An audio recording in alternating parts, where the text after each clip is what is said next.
That's actually better than before. Fine. So we are UAE TLD company, country level domain for Ukraine, and we are having this presentation about ourselves. I did it lots of times, update it every time. I never do the same slides again. And it was a bit of a story. How did we handle the invasion of Russia in 2022? What do we have today's? A bit about the past. The company is 22 or 23 years old. Before that, it was a non-commercial operation. The domain itself is registered in 1992. So that's, let me do my math, 33 years old. It's pretty much been the same people all the time, although, of course, some of these people come and go, but some of them remained. I'm one of these oldest, but it's not just me being one of the oldest guys.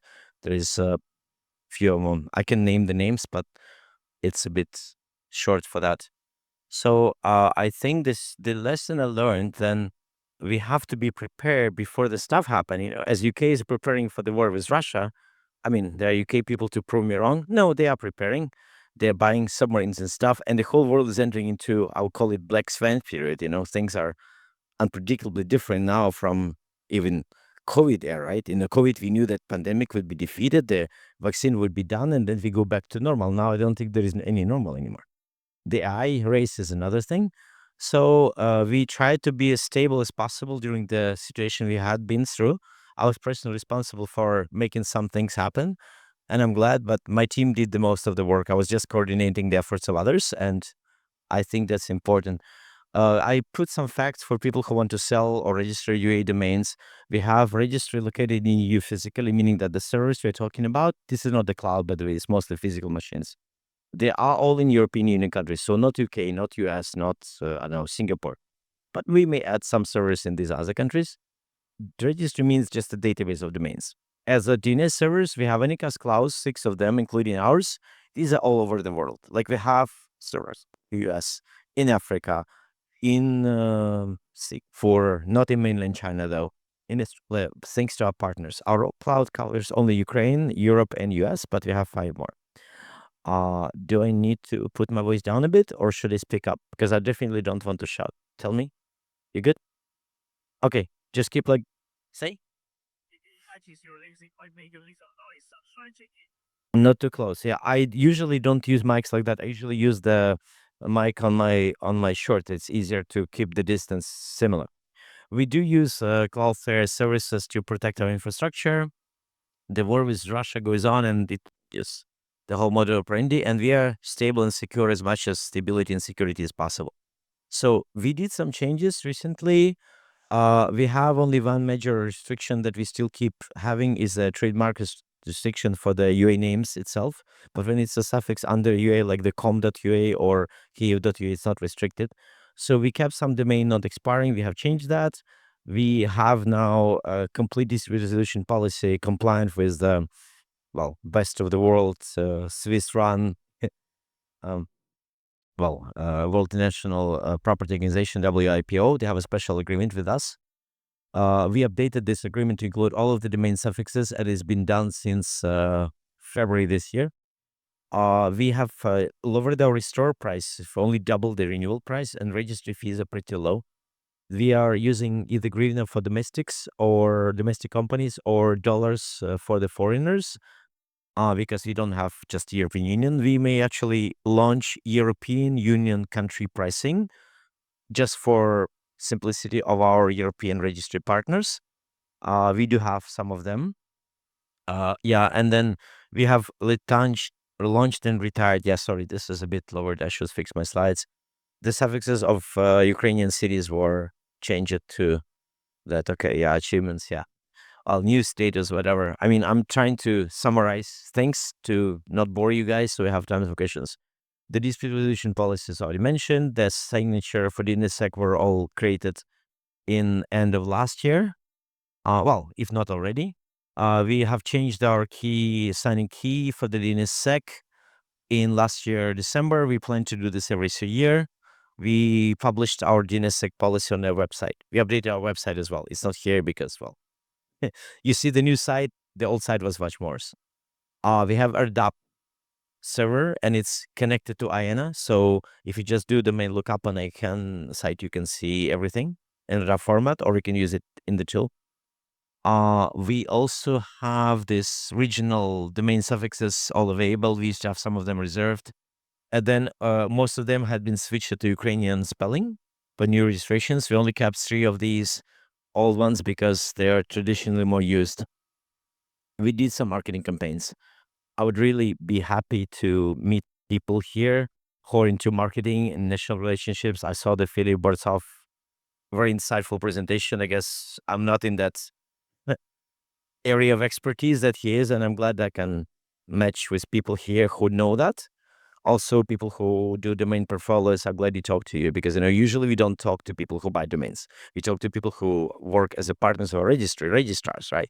But it's always good to meet your direct beneficiary customer and see what they need.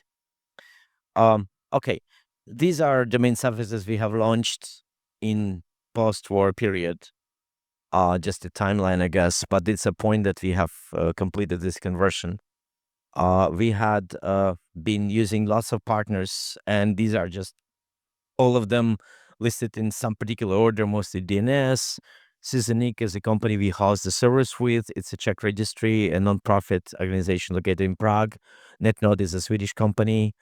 Yeah, I know we have at least one Swede in here. I'm thinking his maybe not his direct, but his country support. Um, we have been collocating servers all around the world ourselves, and we also partner with the companies Austria. Our Code Zero is an operator of Austrian domain names, as well as Cloudflare, as you mentioned, and company in Bulgaria, Cloudiness. Yeah, so I also mentioned people that we help. They happen to us. The Utrikesdepartementet is my favorite Swedish word. The Ministry of Foreign Affairs in Sweden is actually financing the operation of the DNS cloud for us in the first day of war. Well, maybe they were not financing from the first day of war, but the operation was done immediately, and they had financed that expense to the NetNode, which is operating that service. So that's in a way the Swedish taxpayers are helping us, and I'm very grateful to them. Um, we also launched the Ukrainian Army domain in 2023, I believe. It's a private domain, not really public open, but it's operating. And I had listed my contact information, my email address. I updated my slides to include my European phone number because, well, my Ukrainian number works, but I guess it may be easier. I'm on Signal and on WhatsApp. It says the phone, correct. WhatsApp is also available on this number. I don't use Telegram anymore, although I keep the account. So I guess you can talk to me now, and I'm glad to maybe any meetings. And I hope this presentation will be recorded and published because it'll be very useful for us to reach. And I'm thank you for handling the noise interference issue. I'm really, really glad that you did that because it helped with me to calm and for you all hear me speaking. Fine. So now we have just a few people here. Uh, I would say any one of you can ask me anything. I can pass you the mic. Maybe there is a second mic for them to use. Let me know. You can raise your hand. I'll walk to you. Andrei, if you want to say something, just no commercial promotions, but you can say something related to the domain because he's a direct partner of our registry and can vouch for my words.